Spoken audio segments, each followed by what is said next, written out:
Joining me now with reaction, D.L.Hughley, actor, radio host, and author of Black Man, White House, an oral history of the Obama years. D.L., thank you for being here. Thank you for having me. I didn't know Mark Furman was going to be here. What did you make of it? Because you were shaking your head. I think that cops will have a different perspective than us, and I think it was interesting to hear Mark Furman, who was actually got in trouble for perjuring himself, called somebody a liar. It's ridiculous to me. But what do you make of the fact that she had inconsistencies in her story? I think the cop had inconsistencies in his too. To me. So then you let the evidence play out. Here's my problem. No matter, it is my belief that no matter what happens, no matter what we see, the cops are given a presumption of innocence. If that same tape showed a suspect doing something, that would be all the prosecution would need. And they would say the evidence is all right here. But a cop gets a presumption of innocence that is, no matter what they see, we can see somebody getting shot to death. They go, we don't know what happened before, we don't know what happened after. I know this, that in a state, in both these states, a lot of men in Louisiana, 50 or 47% of people carry guns. Men carry guns. So men having guns on them can't be that unusual. Why wasn't the first question, rather than assuming, do you have a permit for that? Those are states that you can carry a gun. But you're making assumptions because we don't know what happened. No. What we have right now is her testimonial, which doesn't capture the actual event. Do we know whether she's credible? Do we know whether... We know this. We know he had a permit to carry a gun. But that doesn't answer any of the questions. That absolutely answers the question. If he pulled the firearm on the officer, if he didn't disclose it, if the officer felt threatened... Why on earth would you... Here's what we do know. He had a permit to carry a gun. When you get a permit to carry a gun, they tell you exactly how to act when a police officer pulls you over. That doesn't mean he didn't threaten the officer. You're willing to give them a presumption of innocence. I'm not giving them presumption. Well, the law gives them the presumption of innocence. No, their badge gives them a presumption of innocence. We don't know the facts. I mean, we saw this happen with Michael Brown and Ferguson.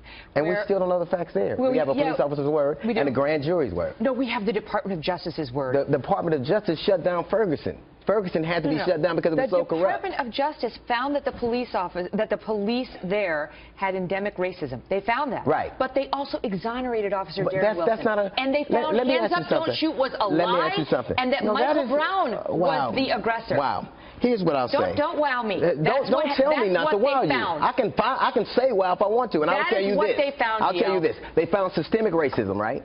So it's unbelievable.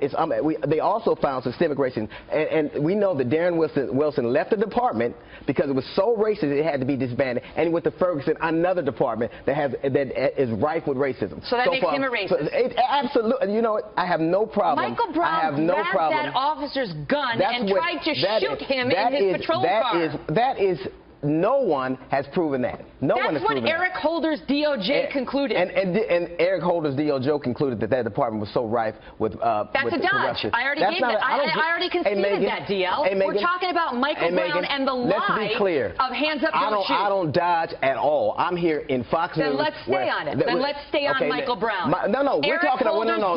We're talking about... No, I'm not talking... No, woman. I'm not trying to get out of bounds. You don't dodge, then let's stay in bounds. We were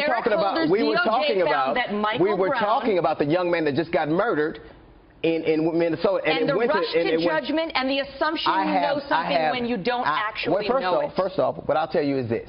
It is not uncommon for you all to see one thing. The only place racism doesn't exist is Fox News and the police department. That's the only place. That's absolutely true. That's insulting. You just insulted millions of people watching this channel. And you know what? I'm insulted by the things I hear on this network, so we're even.